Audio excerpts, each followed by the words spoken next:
2017, and he returns to USD from Dakota State University, where he was President, CEO, and Vice President of Institutional Advancement at the DSU Foundation and Alumni Association, a role he held since 2021.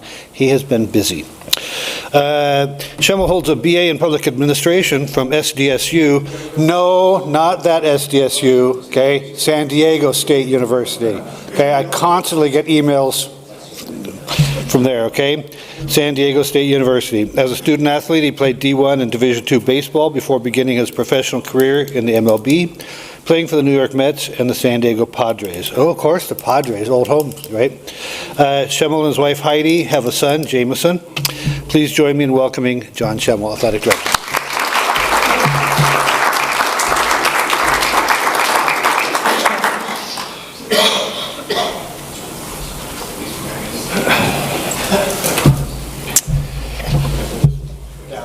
Got it. Thank you. Thank you, everyone.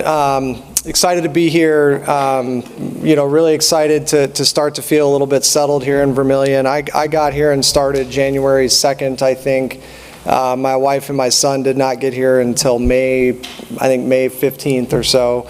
And then we were in rentals, literally in a rental, then out of a rental, then back in a rental, and finally moved into our house just about a month ago. So it's finally started to feel normal. I just ended a 6-week streak of traveling 3-4 days a week. That ended on Sunday.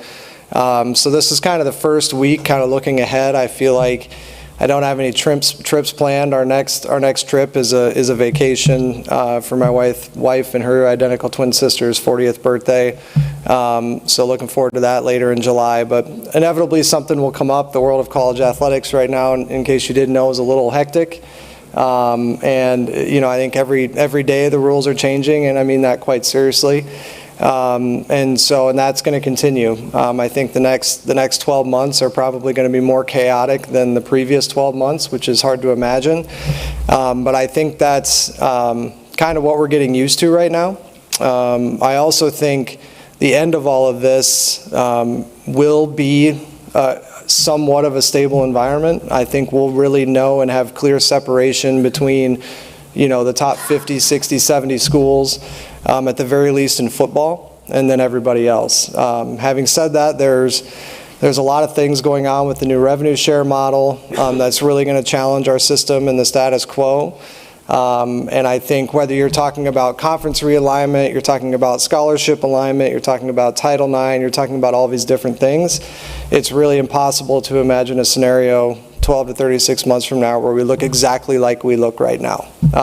What I can promise you is the Missouri Valley Football Conference won't exist after this year. And we already kind of knew that, but one sport conferences, with the exception of hockey, because that entire body is made up of one sport conferences, with the exception of the Big Ten, are really not a viable thing moving forward. You have no voting power, you have no voice at the table as a one sport conference. So that'll either go to the Missouri Valley or the Summit League, and it'll be interesting to see how that shakes out. And if it does go to the Valley, what does that mean for the Dakotas, and how do we want to move forward? So, but as we get going, and I'll leave time for questions and discussion, because I know there's a lot of that out there. There's been a lot of change in the department. I have a few slides just to share to kind of walk through that. As much as anything, just to kind of adapt and set up for what's coming. And so I'll start with really just our org chart. If you look at what college athletics was 20 years ago versus what it is today, my father has been in this business since I was 6. He's still in it. My brother's in it. They're both attorneys. They came through compliance. It's a different thing. ADs in the late 90s and early 2000s were all lawyers. So it was all about kind of expanding the rule book, making sure people weren't breaking rules, which, as we're all finding out, just meant people were finding new ways to break rules. I think probably a little overboard that way, right? The NCAA rule book is very, it's like a Bible as far as thickness goes, and it needs to be a packet. And so that's part of the evolution in what we're undoing. But when I arrived here I had 7 direct reports, and the AD chair had sport oversight of football and men's basketball. And you can see here now, I have 2 direct reports and no sport oversight. And that's very intentional. One, that's kind of leading into my strengths and who I am as a person, very much an external and big picture type thinker. And I think in the world today, it's very much about relationships and revenue generation and how you're going to grow to sustain what you have right now, but also kind of prepare for the future. So Corey Jenkins, who is the interim, candidly, that usually doesn't work out. When an interim goes for it, doesn't get it, new person comes in, that's a relationship that's usually pretty doomed from the beginning. Corey and I, we kind of, in the first conversation we had, in about 10 minutes, we kind of hit that right on the head and just acknowledged the situation and the circumstances. And then immediately within 10 minutes, he and I were off and running and clicking and talking about how I wanted to set it up, which aligned with really his strengths. So he's really the deputy AD, which I would say administratively is comparable to a corporate COO role. Very much day-to-day viewed as the leader in the department, especially while I'm traveling. Gina is now our senior women's administrator. Gina Mockler played volleyball here, lives here in Vermillion, has for a long time. And then just trying to set everything else up externally to be a little more adaptive to what college athletics looks like today, and to set us up for growth and everything moving forward. So I want to talk a little bit about just the revenue generation side of things. I think we all know who our fan base generally expects us to compete against and beat. And so looking at that, then, the main thing you want to do is make sure you have the resources aligned to do that. And really there's 3 buckets of revenue that we control: fundraising, ticketing, and sponsorships and athletics. The rest of it is institutional support and student fees. Student fees would be the last thing on earth I'd ever want to go to. My goal would be, with the exception of some drastic change we're making as an institution, to avoid that at all costs. But this kind of shows you, comparatively speaking, where we're at against peers in the Summit League, and we're pulling data. There's obviously private schools in the Summit League that aren't required to share data, so we're pulling that. We're also encouraging the Summit League to require data reporting into the conference so they can share that out, because that is not something they've been doing historically, which should make this a much easier process for us. But as you can see here, we're not overly low, we're not overly high, but this is not an avenue, like I said, that worth exploring. But just to be fully transparent in everything that we're doing, and this is where we fit into that mix. You start looking then at the three elements we control. So the first one is fundraising. So again, you can see here, and what you'll see in this pattern is really we are closer to UMKC in just about every revenue generation category than we are to any Dakota school, which is a little bit of an alarming thing. That's certainly not always been the case. And this is just on the trend, kind of the 3 years coming out of COVID, and comparing that. If you look at college athletics, the money in college athletics has exploded since COVID, right? I mean, it's literally 5-10x what it was heading into COVID. That has not been the case here. And so we've got a lot of work to do on our revenue generation. We become really an internal body, and we've got to flip that around and get out on the road much, much more. And that's a big part of it. But again, you look at the contributions. So this is what our endowment spits out, plus what we're putting in. And this does not include things we're paying into buildings and other stuff. This is annual scholarship dollars, excellence funds, things like that would enhance our program. So again, you can see here, not where we want to be. This has been a category that we've outperformed the other Dakota schools in the past. Our alumni base is out there. But again, we've just got to go out there and get it. The next one is corporate sponsorship and media rights. I think many of you know, but some of you may not know, we have a partner. Essentially, we outsource that. So Learfield, Coyote Sports Properties is our Learfield arm. They have also had turnover at their leadership position and their sales position this year. The reason for the random uptick in that second year is they actually just had to double pay. There was a payment from a couple years ago prior that they owed us money, so it isn't really that much. It didn't have that kind of peak and then valley the following year. But again, you can kind of see here, one thing that does make us a little bit different than SDSU and NDSU is we have blocked out the medical category, so they cannot go sell to other hospitals and things like that, and we've done that because of our relationship with Sanford Health, not only for the benefit of the athletic department, but we did that for the benefit of the institution, because that's such an integral part of what we do here with the med school and everything else that we do. We did not necessarily want to introduce an external partner to come in and interrupt there. And then finally, and I think somewhat the most disturbing when you see it on paper, is our ticket sales. I think when you look at, and there's a million different excuses that you can come up with. Obviously, Vermillion as a community, you could have every community member in town come without the students and you wouldn't fill the dome. And I don't think you'd fill the arena either, right? So we've got to do a better job, I think, of understanding. We all think about growing our demographic, we immediately go to Sioux Falls.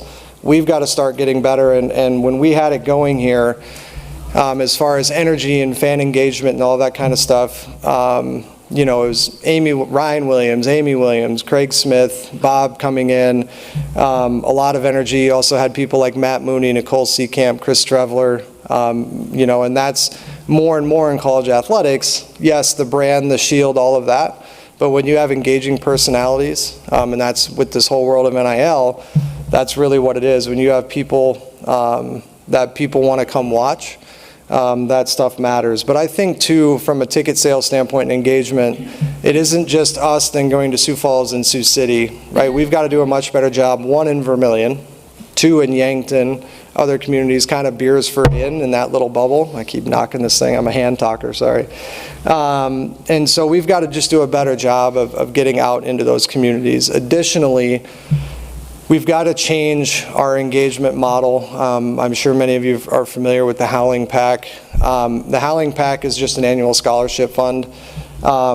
What has started, and that was kind of the traditional fundraising model that was all athletics could raise money for in the late 90s. And that's what started your scholarship fund and your ticketing model. Well, we just never adapted to what it is today. And if you guys are Howling Pack members and you read the letter I wrote in the brochure, it's essentially, this is the last year of this. We're going to change it and change it drastically.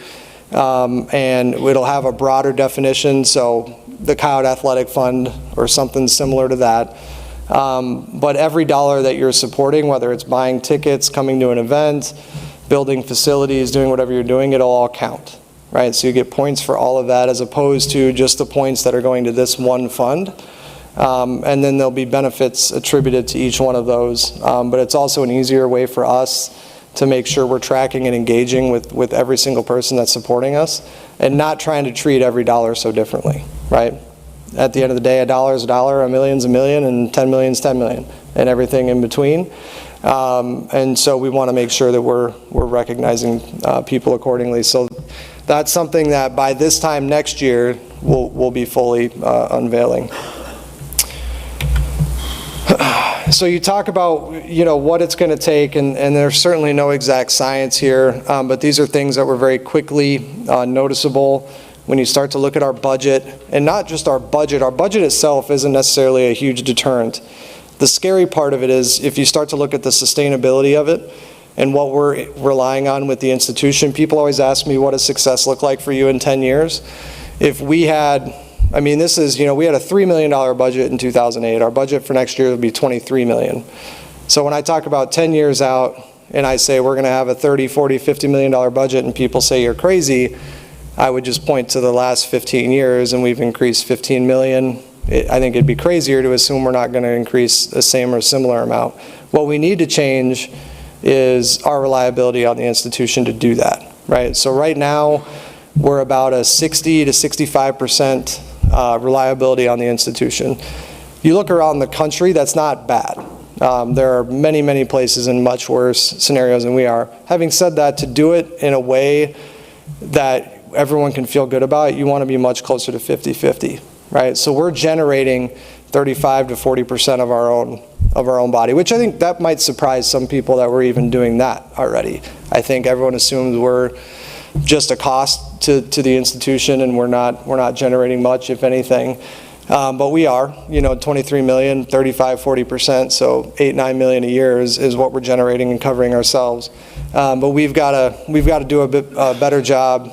I think the other part of that is when you look at where college athletics is going, the inability to, if we're relying on the institution 60 to 65%, the inability to handle a bad year or two gets really scary. And we've kind of gotten to that tipping point. And so, again, college athletics and the money with it has exploded since COVID. It just hasn't here. And so we've got to make sure we do a better job and catch up and do that moving forward. So a big part of that in an interesting way, and people keep talking about what are you going to do to handle this changing environment, we need to do the things we've always should have been doing, just better.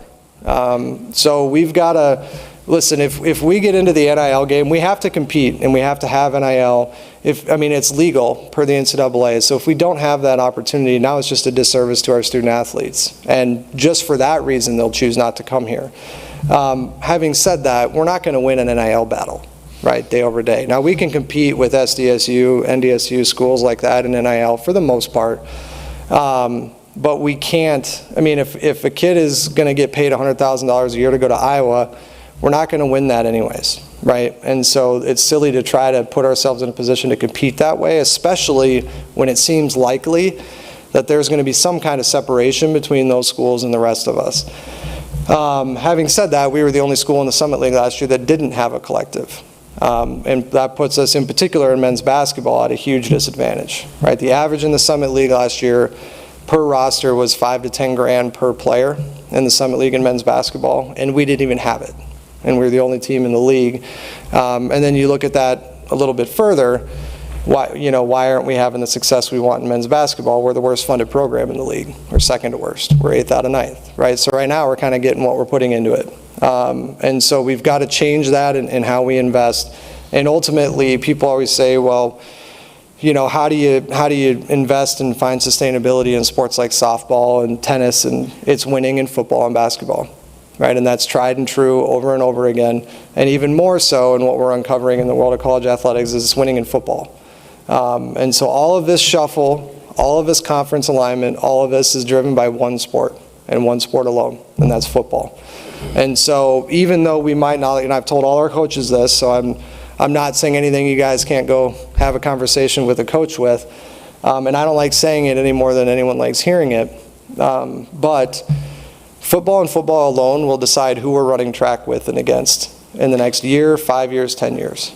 That's just the reality. So if you want to run track against SDSU and Colorado State and Nebraska, then we got to commit to football. If you're okay running track against Northern, Augustana, and others, then we can keep funding everything equally, right? But we've got to change our eye and invest in how we go about doing this stuff, and we're a little bit behind in doing that. And again, it's not a conversation I envy and enjoy having, but I think our coaches kind of understand where this is going, and it doesn't mean we're just cutting budgets and going crazy with everything else. But we've got to make sure we build sustainable success in the sports that sell tickets. And that would be football, basketball, volleyball. So you look at the endowments, and I always just equate this. Our endowment for athletics is 50% of NDSU's, or excuse me, 50% of SDSU's and 15% of NDSU. Putting that into dollars, on July 1st, SDSU has $400,000 more than I do to spend, and NDSU has $2.5 million more to spend, that in their own generating power. And so we've got work to do. I will say, I think on one hand, the foundation's relieved to hear an AD talk about endowments. On the flip side of it, I'm talking about quasi-endowments because no one's going to pay me I'm not going to be here in 10 years to get whooped up on and be good in 10 years. So we've got to have a little bit of give and take in how we do that moving forward. The biggest thing will be obviously donor wishes. If they wish to fully endow, we always will. But a quasi-endowment is essentially an endowment you can evade the principal, right? So if things get in a pinch, you can take more than the 4%. But we've got work to do there. Enhancing the annual funds, and this is a big part of the changing of the model with the Howling Pact. Whether you give to a scholarship fund, directly to a team, to a facility project, to an endowment, in today's world, it just doesn't matter that much. The biggest thing is that you're giving, and I tell people this all the time. It isn't that the people that can't give a lot aren't doing it. It isn't that the people that aren't ready to give in their life, it's the people that don't do anything that kill us, right? The people that do what they can to start, the people that buy a ticket and come to a game because that's all they can do at this point in their life, the people that buy a season ticket because that's all great. That's all we can ever ask anybody to do. It's the people that say, me wearing a Coyote shirt doesn't matter. That's what kills us. It's the people that say, me buying a ticket that one time doesn't matter. That kills us. And we have a lot of that. We have a lot of that within our brand, to be honest. And so we've got a lot of work to do to just get out there, and we've got to make it matter to them. I think we've seen in college athletics today, people will come and support you when they know you or when they feel some kind of connection, right? It isn't what it used to be, and what many of you in this room all know and love is just this, like, hey, it's the brand, it's the shield, we support it, we love it, we're loyal to it. That's part of it, yes. But when they know you, they need to have a good feeling about you, all of these types of things. So we're even trying to tell our coaches, our student athletes, hey, when you walk around campus, don't bury your head in the phone, right? Walk around, say hi to people. That stuff matters. Get to know. Stop, ask someone how their day is going. All those little things add up. And don't do it to try to get them to come to your game. Do it just to do it, right? Do it to do the right thing. When we are always doing things and the end goal is to get something back, it's a little disingenuous, right? And so if we do it just to do it for the right reasons, I think we'll be okay. And we've seen, coaches, student athletes be great at that at times. We've all been great at that at times. And that's a challenge in the world today when we all walk around with our heads down, and we all do it at times. But I try to be pretty intentional about keeping my head out of my phone, especially when I'm walking around. Plus, I drag my feet a lot, and I'm tending to stumble a lot more than I used to. So, and then the facilities. And the big thing with this, one, if we don't start to lighten the load on the Dakota Dome, we got problems. And candidly, we have problems right now. So the Dakota Dome can't be a come one, come all. It's going to take care of everything. We've got work to do to buy another 40 years out of this thing. We're putting new turf down right now. That alone's $1 million. To resurface the track, $1 million, right? The roof was leaking like crazy when it's been raining all spring. That's $3.5 million. And so all of these different things at this point are forcing us to look at how we efficiently operate this. And then on the flip side of it, it's getting harder and harder to have hourly workers, and we're all experiencing that with the FSLA stuff, and that's all great to protect. But we have to then make sure we're using our staff's hours wisely. And so it's forcing us to take a good hard look at what we do in the Dome and how we do it, when we do it, why we do it, all of those types of things. But to really take care of the Dakota Dome, interestingly enough, we're going to have to build a new indoor facility. This will be an indoor facility with virtually no turf. It'll all be dedicated to track. It'll have that kind of athletic surface. Ideally, it would be a hydraulic track to do it right, so it literally comes up out of the ground, 200-meter track, and banks. And I know that might sound crazy to all of us, including me, but without the NCAA has gone from having 300-meter tracks to 200-meter tracks for indoor. That's been the trend, so it's kind of reversing on itself. But to have a 200-meter track, it's got to be banked. Well, if we have an elevated bank track in a facility, we can't use it for anything else, right? That track is above ground, it takes up all the space. And so we'd like to do that where it better serves not only our department, but campus, the community much better. But the hydraulic system in and of itself is $5 million difference than just laying a surface. So we want to do it and do it right. Great news about the facilities is the Dakota Dome and finishing it once and for all is coming in much, much lower than we would have expected. The bad news is the indoor is coming in much, much higher than we would have hoped. So building a new indoor is somewhere in the neighborhood of 30 to 40 million. To do it right, it's 40. And to finish the dome, which I would have expected it to be near 50 to 60 million, is only 20, 25. So it's balancing out one way or another, which I guess in this world is really all you can ask for. And then part of the master facility plan in the dome will be, fan enhancement, all this kind of stuff. And it might sound crazy to hear it for those that have seen the arena and that weight room in there, but we need another one just like it. So that thing's programmed 14 hours a day. And again, we just have to, in today's world, we have to be able to better service our student athletes. So the old pool, the long-term goal there will be to turn that into another weight room. That'll be dedicated predominantly just to football and track, because they both have rosters above 100. So we can service those sports in there, and that'll really free up the other weight room as well. And the last part of this then would be a softball facility, and this of course doesn't get into detail of property acquisition, some of these other things that we're certainly going to need to do. There's different ideas and concepts on where we would put the indoor facility. There's some ideas going around that might partner with some housing ideas and other things that would extend facilities out across Plum Street, and which then we'd have to be able to move track over there holistically, meaning their offices, their locker rooms, all of that type of stuff. So it's a 120,000 square foot facility, so it's not small. It'll be noticeable, but again, to do it right, which is our goal. It's not going to be a dome, a bubble, I should say. We just don't think it's viable to do that, and with the wind and everything that we tend to have here, it's probably not a good option for us.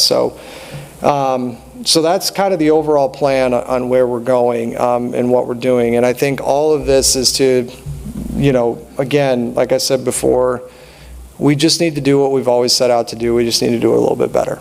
And so this isn't the time for us to panic and go crazy. I think it's time for us to really kind of do the opposite. We've got a lot of work to do yet on how much burden we put on the institution, one.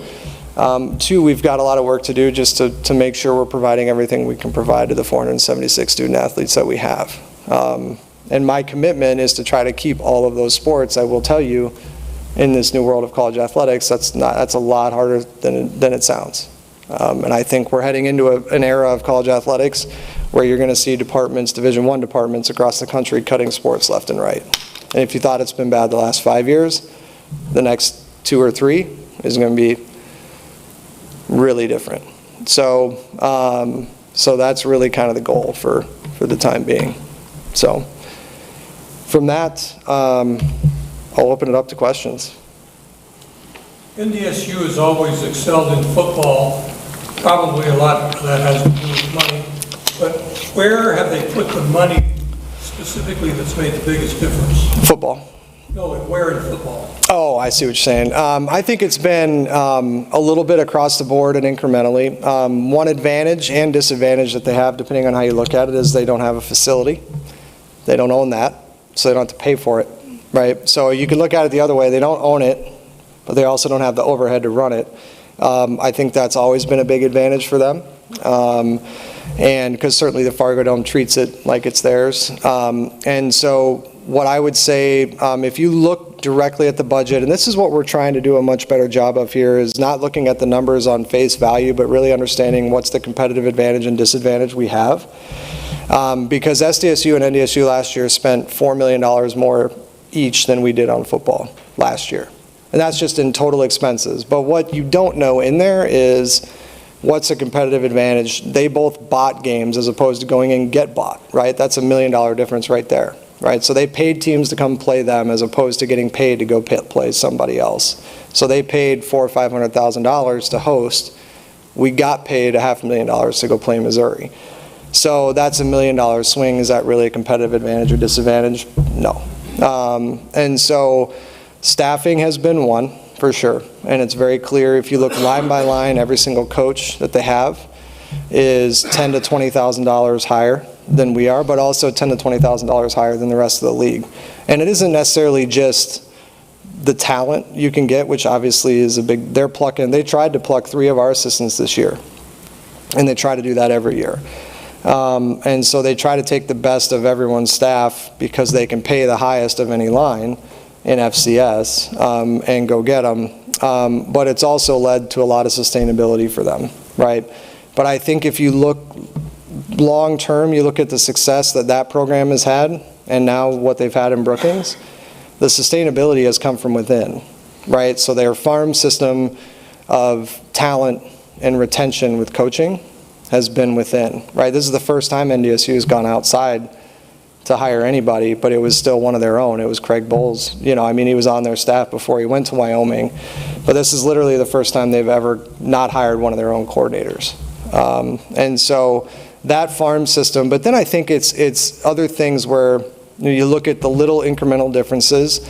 They're a year or two ahead.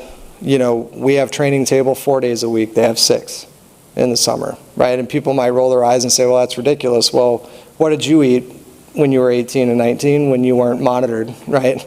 Those 2 days make a difference, believe me. And so it's little things that just add up. But coaching still matters, huge. And so I think the sustainability, I would look there first, for sure. If all of this competitiveness is out there, then why do we have such really good track and field teams and cross country? And, you know, we've got decent swimming and diving. You know, our student athletes are great. Yes, they are.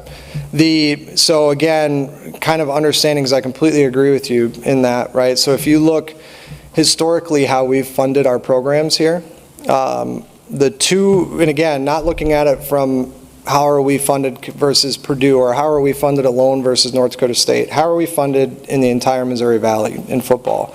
How are we funded against our peers in the Summit League? Not against the country. That's irrelevant. I'm not asking anyone in basketball to win a national championship anymore. We're trying to win the Summit League and go to the tournament. And if we make a run, great. It's basically been, if you look across the board, women's basketball and volleyball here have been funded first or second in the league for a decade every year. Men's basketball has been no better than fourth, usually sixth and last. Track, same thing, 1, 2, 3 every year. Swimming, same thing, 1, 2, 3 every year. And it doesn't mean we're providing great things to men's swimmers, we're not. But per how we're funding against Summit League competition, that's the biggest difference. So it's a little bit of kind of looking at the numbers as staggered sport for sport, conference to conference, and how we do that. And then, you know, what we do nationally in track is very much reputational, right? I mean, we're pole vault U, and we're known as that across the country, but we have an Olympian coach, and we just had an Olympian athlete, right? That's pretty rare. And so a little bit of luck helps. But, you know, again, being funded, but in pole vaulting, like Lucky puts more funding into pole vaulting than he does into long distance, right? Which is why we might not be great in distance, but we're great in pole vaulting, because he takes his budget and we allow that discretion to each coach and says the best thing for us to do nationally is to really be good at 1 or 2 areas and then not so good in a few others. So you see that difference. I was ball boy on this basketball court in 1968. Yeah. Chuck Iverson, Jack Thieler, 60 years of Coyote athletics in the town. So South Dakota State bought the win for $500,000 expense, and we bought a loss or income for $500,000. Mm-hmm. And that's the way it goes. Correct. The portal transfer is killing me. You and me both. Go back to the conferences, the rivalries, the whole thing, we're loyalty to a school. But then, one final question, does the athletic department break even, make money, lose money? Again, I'll go back to kind of the proportionality, right? So we rely on 60 to 65% right now of institutional funding. What's your budget? Our budget totals $23 million, right? So so we break even on what we're asked to break even on, or close to it, but no, it's nowhere near a break even. But athletics generates here a lot more than I think people realize. But again, it's not where we want it to be. If you look at the schools, NDSU, Brookings, those schools are 50% or better self-generated. So I think that would be kind of our goal. And again, not so much having it just to have it, but to have it when all hell breaks loose, right? I mean, in any business, that's kind of what you're preparing for, right? Is to be able to withstand a rough year or two. We're not in a good position for that, right? So if all hell were to break loose, even more than it already has, we're going to have really tough decisions to make, and I think that's what we're trying to avoid with what we generate, because we have a president that's very committed to it. And then I think as far as NIL and the portal go, and the portal in particular is what you mentioned. So one, the portal isn't going anywhere. In fact, they just changed the rule basically to kind of firm that, and so now all a student athlete has to do is be in good academic standing, on track to graduate, and they can transfer at will. And that won't change anytime soon. The only thing that might change that is if 50 or 70 schools break off, go do something different, then the rest of us create a different set of rules. That might be the only type of change. But and honestly, there's something to that. And so that's not impossible to think. I think a separation is coming no matter what. It comes down to whether it's just in football or is it in everything? Because I think the separation is coming in football no matter what. So with the NIL and the portal, how is that affecting the recruitment of our athletes? And obviously the coaches have a lot to do with that. Mm-hmm. Just talk, is that going to change as well? Yeah, I think what I can tell you from every coach that I've directly talked to about this, and for us, it really is right now mainly men's basketball, a little bit women's basketball, volleyball, and football, but football is more a one-off. SDSU is paying their quarterback $300,000 this year, but they're not paying anybody else anything, right, or very few others. So it's more of a one-off, whereas the men's basketball is an entire roster. There's a market value attributed to our level, and so we've got to be able to compete in that. But it is really just about, with our coaches, every single coach that I've talked to directly about this is if a kid talks about how much, or if they start a conversation, or it usually comes up pretty early if that's what type of kid you're talking to, how much are you going to give me? They end the conversation right there. Because even if they worked really hard and got that kid, they're leaving next year, right? And so, or they're back in the market and they're going to push our market beyond its capacity. And so I will say our coaches understand who we are. Interestingly enough, there were only 2 or 3 head coaches I didn't know personally when I got here, which made it a lot easier. But a lot of those people chose to come back, right? And so this is a place that means more to them than just, hey, this is my first whatever. This is something that means something to most of them, and they do understand and appreciate the value that it brings. And it's kind of, I mean, all of us that say it and believe it can't point to one thing about why we love this place, why we think it's different. We know it, we feel it, and you can't really explain it, and you're not going to talk someone into it that doesn't feel the same thing. But I'm that same way, right? I'm not an alum. I went to 3 different schools, but this kind of became my home and the place that we wanted to be and our family wanted to be. And so I think we have a slate of head coaches that have that, right? And even Coach Amy, the newest one, well, now our golf coach is the newest one, but Coach Amy, had that appreciation for this place 20 years ago and didn't necessarily know why. But then as soon as you get here, you can kind of feel it. And so I think our coaches are never out there trying to buy a kid. That I can assure you. That's not the market we're in. We're still selling the education here. We're selling the people here. We're selling the facilities here. And we will continue to. And then it's just, if we have this as a little bit extra, then it just puts us in a better spot. And just like cost of attendance did, just like so if you kind of set aside the madness of it all, that's all this is, right? It's cost of attendance was the thing 15 years ago. Alston funding was the thing 3 years ago, which is another scholarship award we can do. And it's NIL today, right? I just get a chuckle when they start talking about a student athlete's market value when it's donor money that's setting that market. That's not market value. Market value is what Pepsi will pay you to have you in a commercial. And so market value is a little bit slanted, and I always chuckle when people talk about that right now. But Pepsi isn't looking for any national commercials of our student athletes yet, so. Well, thank you very much, John. Please join me. Yeah.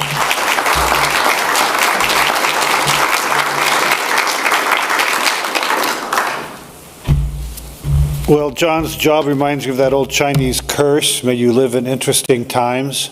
Holy mackerel, things are pretty interesting.